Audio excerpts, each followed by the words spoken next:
Il y a une chose qu'il faut retenir en tête. Si on veut devenir français, ça veut dire c'est une guerre. Une guerre avec l'administration. Une guerre qu'on aime faire. Ça veut dire que ça prend beaucoup de temps. C'est pas une bataille qui va durer quelques heures et au bout de cette bataille, si tu as la chance, tu vas gagner la nationalité comme au loto. C'est une bataille aussi contre ses origines. Si on veut devenir français, il y a quelque chose qu'il faut oublier, un peu éliminer.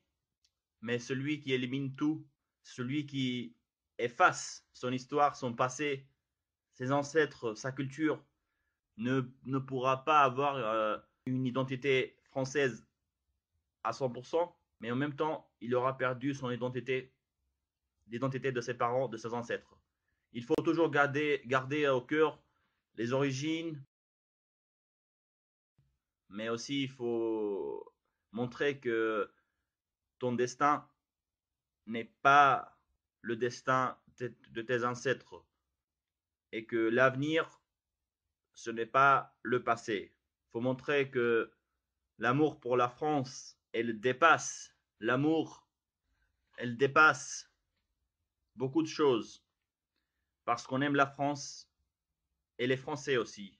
Et pour eux, ce n'est pas facile d'accepter des gens qui viennent de tous les pays du monde. Le cas de tous les pays, tous les peuples. Ça prend du temps, l'assimilation. Pour moi, ça n'a pas pris autant de temps. J'ai vite fait des amis français. J'ai assez vite assimilé ou bien intégré les valeurs.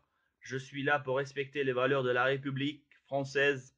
J'ai une envie d'ajouter un deuxième prénom, mais qui est un prénom souvent issu des personnages historiques. Bon, c'est parce que j'ai étudié l'histoire, la géographie, j'ai une licence de ça. C'est pour ça que j'ai toujours des idées qui sont un peu hors du commun par rapport au prénom. Mon niveau de français a beaucoup amélioré.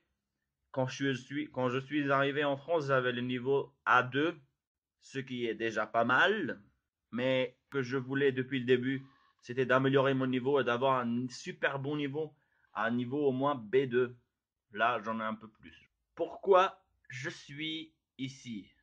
La France, elle a besoin des étrangers, mais elle a besoin de ceux qui aiment la France pour ses valeurs et pas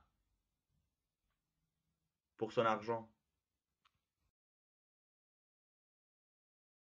Avec le temps, il faut enlever quelque chose, trouver un autre chemin. Il faut regarder le ciel et trouver son étoile ou planète. J'ai beaucoup de rêves pour la France. Je rêve qu'elle soit encore à nouveau une grande puissance. Elle l'est diplomatiquement, mais elle commence à perdre son poids, sa puissance. Bien sûr, pour mon entretien avec les agents pour la naturalisation, je me suis rasé. C'est nécessaire, c'est recommandé. Je ne sais pas si c'est ça le cas, mais en tout cas, j'aime bien quand il y a des événements importants d'avoir le visage bien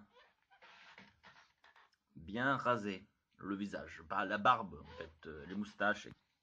Allons enfants de la patrie, le jour de gloire est arrivé.